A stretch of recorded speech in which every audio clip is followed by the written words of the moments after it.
We get comfortable sitting in any seated posture. We can be on our bed, sofa, chair, no problem. For those of us who can sit comfortably down on the floor, assume a Padmasana or a Sukhasana or a Siddha Yoni Asana. Make sure you have your soaked walnut next to you.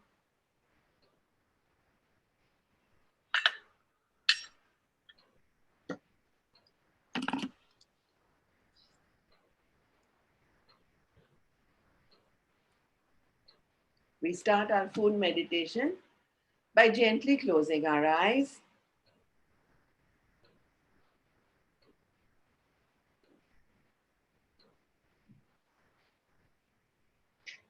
Inhaling fully and doing an Om exhalation. Leela, why did you pay attention to that? Why you're sitting with me? She's telling you something.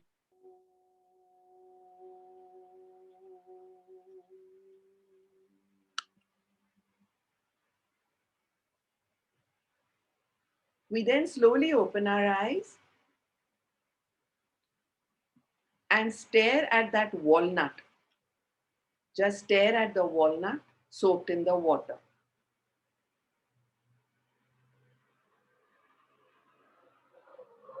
Notice its shape, etc.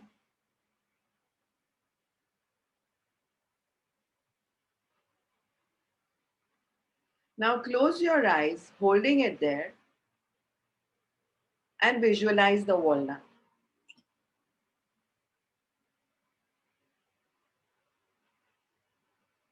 Exactly the way you saw it.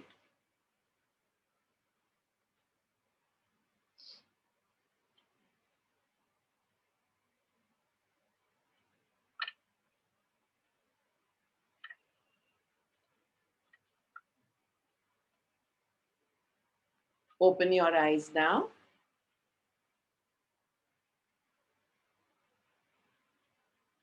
Open your eyes and stare at the walnut again.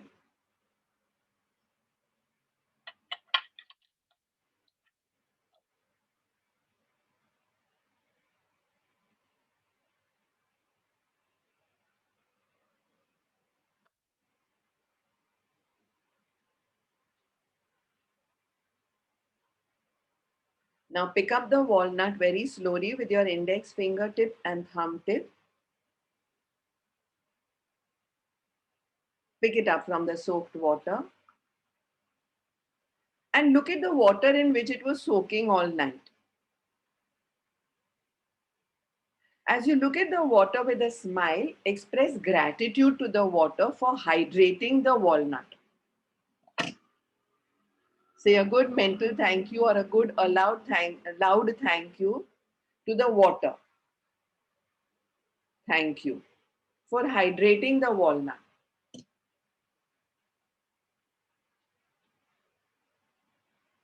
Now holding that walnut in your hand, slowly bring it towards your lips as if you're ready to eat it.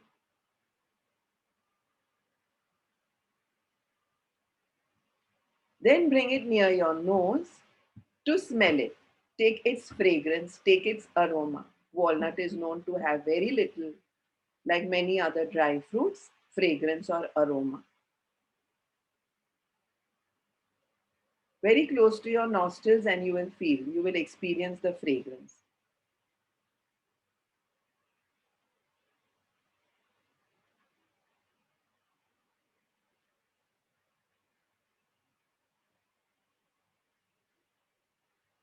And then open your mouth, but in slow motion with no hurry at all. Place the entire walnut on your tongue. Full walnut on your tongue. Let it be there, not pressed but held between your tongue and your upper hard palate. वो जो अखरोट है उसको अपनी जीभ और ऊपर वाले मुंह के तलिए के बीच में रखें. Now the whole exercise of holding the walnut there, resting it between the tongue and the upper palate, we'll start a little salivation. It's okay to swallow the saliva, but don't bite on the walnut at all. If any salivation come, instead of drooling with an open mouth, you can swallow it. Some of us may salivate, some of us may not. But currently, walnut is found its home in the mouth, engulfed with the upper hard palate, the lower tongue, and the jawbones, flesh, and molars and teeth on the sides. Now find the right edge of the walnut with your teeth and bite into it. The right edge. Bite, bite, bite, bite. Only the right edge.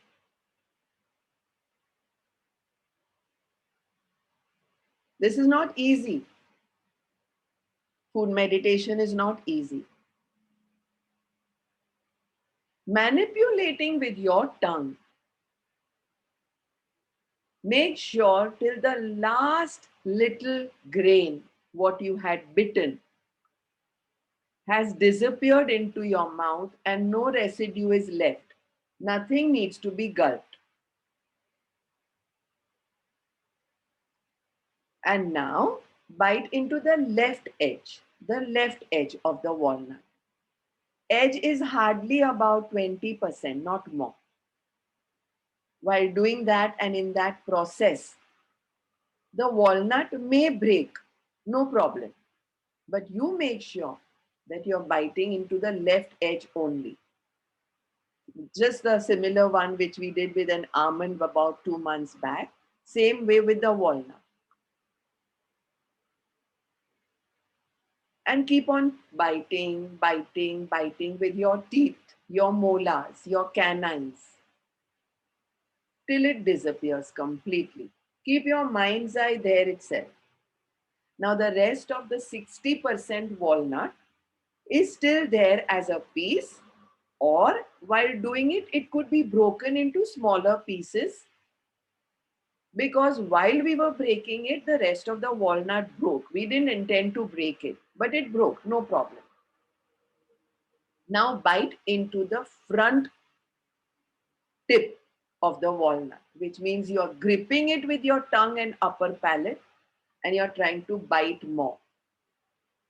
And take that little bite to one of the corners and start biting again. And bite and chew and bite and chew and bite and chew. Continue biting, continue chewing.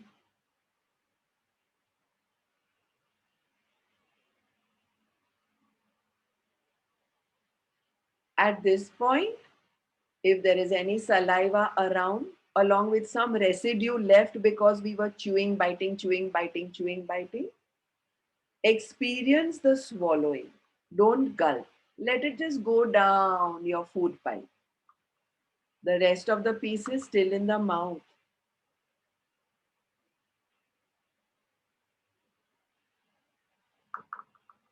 Experience the rest of the piece, or if it is broken into several pieces, experience the several pieces in the mouth.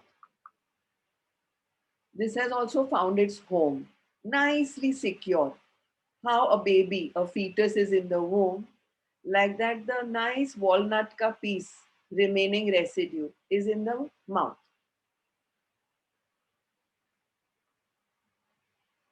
Now find any area on the walnut and again with your teeth, bite and chew the bitten part only, not the main part. So there's a big play happening in the mouth. Your tongue is trying not to bite on the rest of the walnut.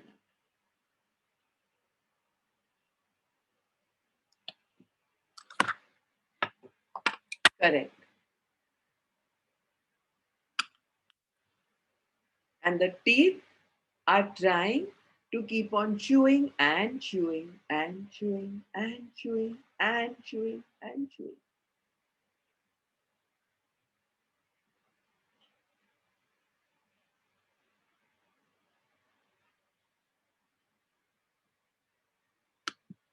Again check, is any residue left? If there are any grains, any particles, any residue left, then chew again.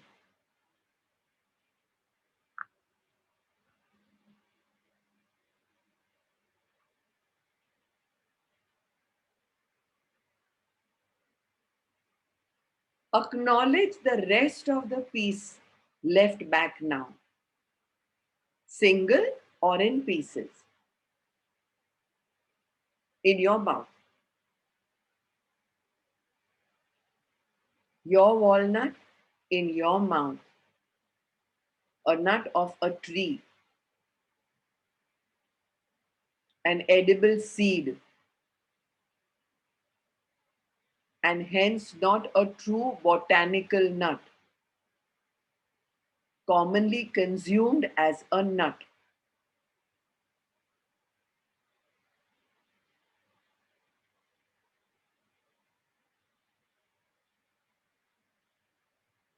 Now start biting completely into this piece which is left back in the mouth, between the tongue and the hard palate, taking a lot of time to bite, enjoying it, basking in the glory of its taste, going so slow as if it is like a slow motion.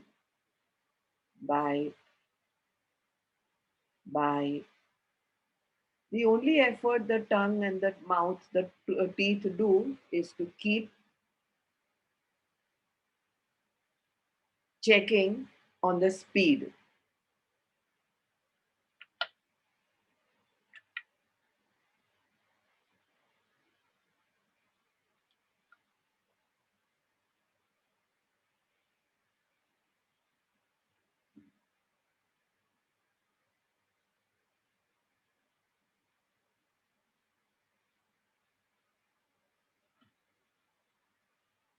Go slow.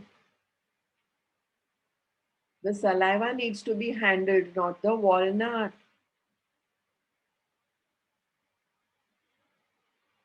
It was originally a fruit and then got dried into the dry fruit category.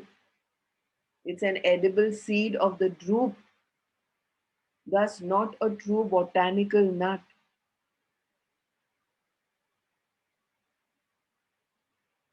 One can make walnut ink from it, one can make walnut oil from it. It's loaded with minerals and vitamins and comes from Central Asia and the Mediterranean region.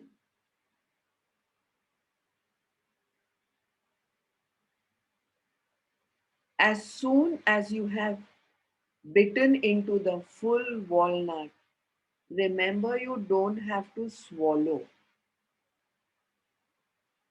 You have to keep chewing with the tiniest parts of the tips of your teeth to find residues. No gulping, no swallowing.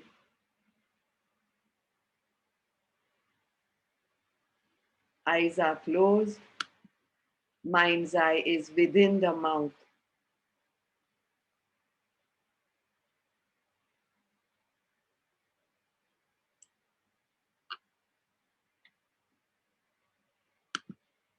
The entire place between you and your walnut.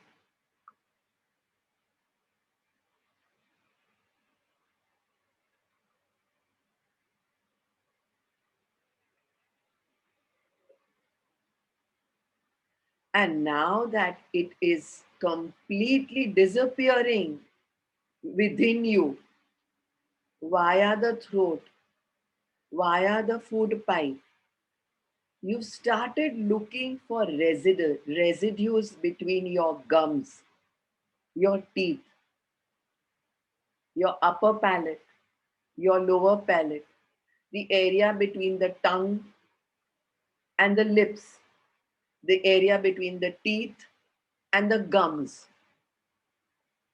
the area between the tongue and the gums. Use your tongue like you have never used before.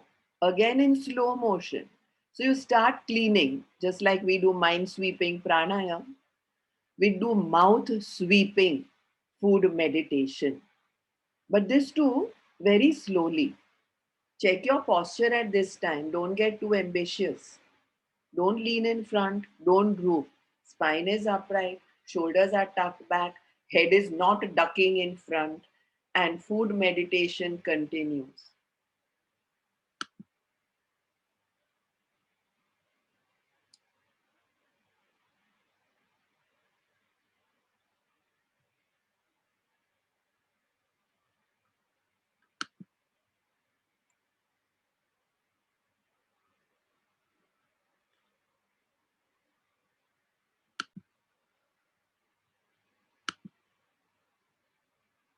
We human beings are the only species on the face of this earth who eat and drink almost everything that is laid in front of us.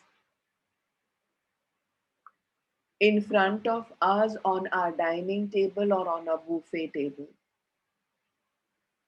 We misbehave more than any other species on the face of this earth.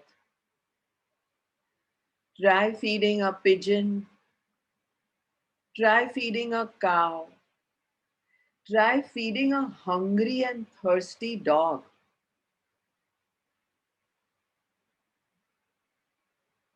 Each one of these species will only eat a mono diet or at a time which is best suited according to the biological clock. None of these species have the Sangni Panchendriya, the mind along with five senses. They may have four and no mind, or five, no mind, or mind, but fewer senses. We are the only ones who have the mind and the five senses. And yet, we behave exactly like two species who completely misbehave, pigs and crows, dukkar or kak. We eat at times when we are not supposed to eat. We drink at times when we are not supposed to drink. This phenomenal body gives us signals of when we are hungry and when we are thirsty. But we behave like the crow who eats any rot on the roads, including dead rats and mice, at any time, even in the middle of the night.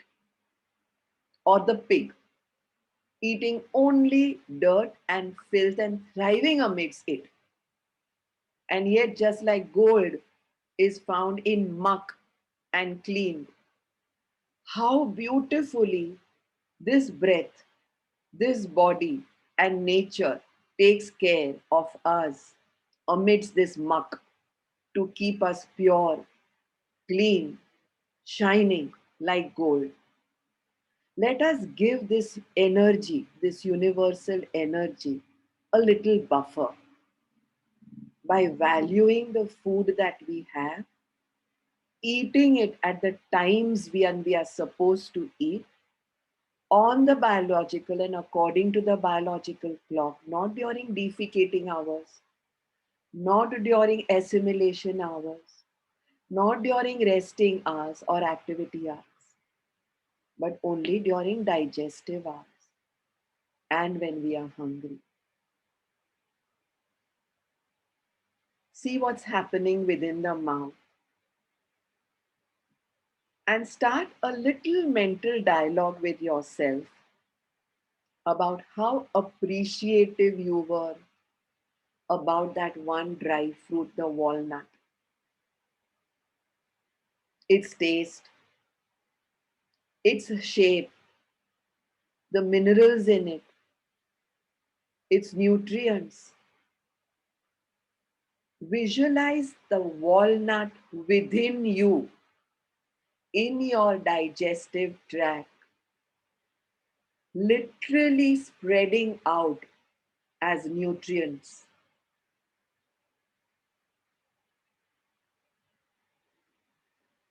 Watch how the enzymes in the saliva in your mouth merged with the residues as it went down the food pipe.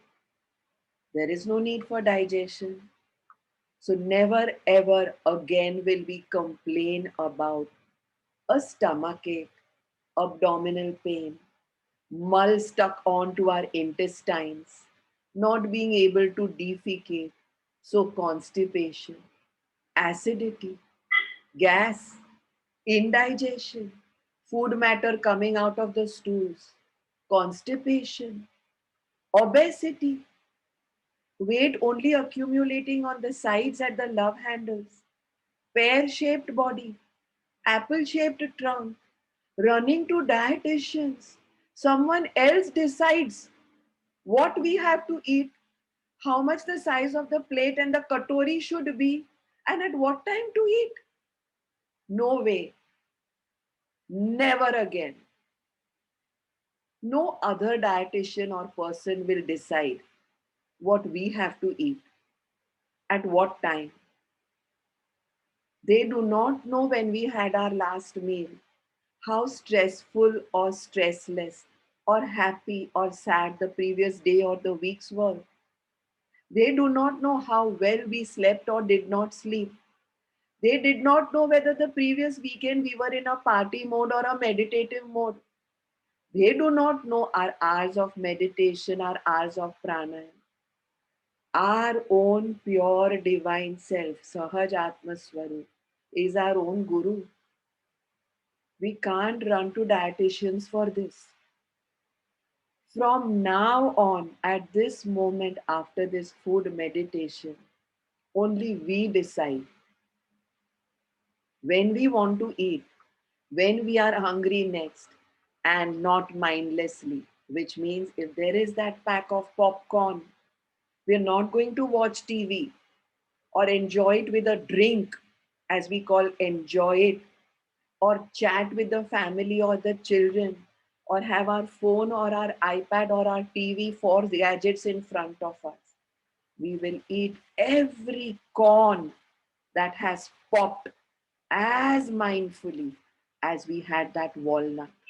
Check your mouth within. Again, look for residue.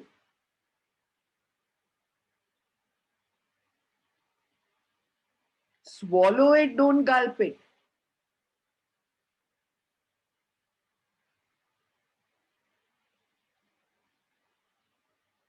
And now is the time to express gratitude. Start expressing gratitude. First, the biggest gratitude to your own self for having the five senses and the mind, Sangni Panchendriya, to acknowledge that yes, there is taste. Yes, there is a sense of feel because I have the sense of touch. Then the gratitude again for practicing food meditation. Gratitude again to whoever soaked it for you or your own self. Gratitude again for anyone who washed it for you. Gratitude again for hydrating it to the water. Gratitude to the bowl. Gratitude to the grocer, the danawala, or the provision store from where it came. Gratitude for the person who earned the money to pay for it. Gratitude to the farmer. Gratitude to the field. Gratitude maybe to the driver. A huge gratitude to the entire process, including even the bull or the animal that walked on the ground, the tree that grew the fruit, the sunlight that was instrumental in drying it to make it a dry fruit. So much gratitude, oozing with gratitude, gratitude, and gratitude. To be thankful with full abundance. For what? That one walnut. And now an apology, a sorry. A sorry for not expressing gratitude ever before to any grain of food. Those in the West actually sit on the table and have do a prayer before dinner. Thank you for what you have given us, for our daily bread. So, Michhami Dukram, or a sorry or an apology for never ever expressing gratitude, for grabbing food, for looking in the nashta cupboard, for going and sitting on the dinner table, for judging it for its five tastes: bitter, salty, sweet, sugary, tangent, tangy, sour, salty. Judging, judging, judging, complaining, complaining, criticizing, appreciating, attachment, aversion, all the time. Or mindlessly eating, mindlessly, as if we have five senses, especially the sense of taste, but no mind to know whether we were hungry or not. So busy were we stressing about other things, we forgot gratitude.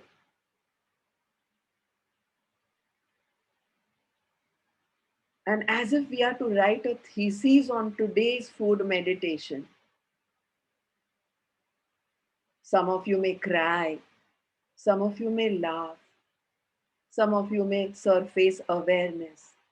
But just know one thing: every time you sip the next sip of water, take in the juice of the next fruit, bite into any grain, any pulse, any vegetable, any dry fruit, egg and non vegetarian or meat has no place in yoga. So, meditating on that is out of the question. Yoga starts with ahimsa. Make sure you're oozing with gratitude. You're doing it mindfully, respecting that food, that grain, that pulse, that vegetable.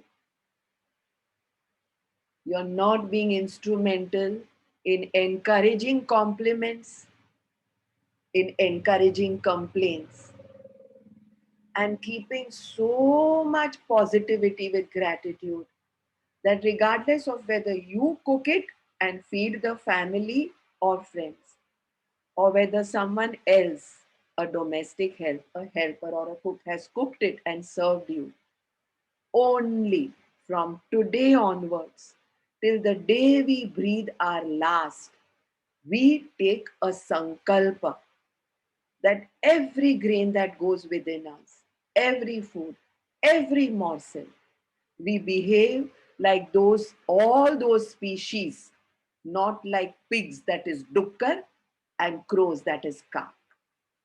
Together, we take this sankalpa. Close your eyes in case they are open.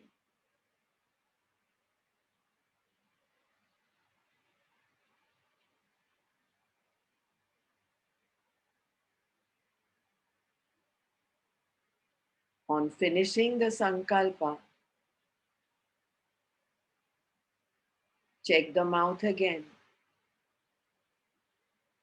Check the satisfaction that one walnut has given in the abdomen, in the stomach, in the liver, in the spleen, in the pancreas, in the large intestines, in the small intestines. See how even this can make you full. See how this can also encourage you, no need to shove in more.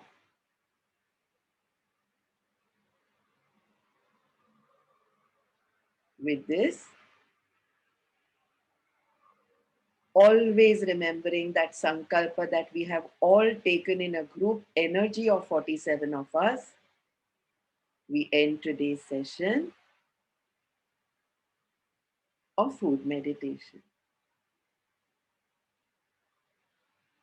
As we open our palms in case they are in a mudra, we do a round of palming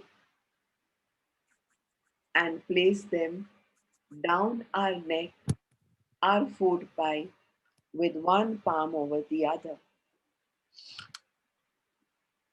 on the abdomen,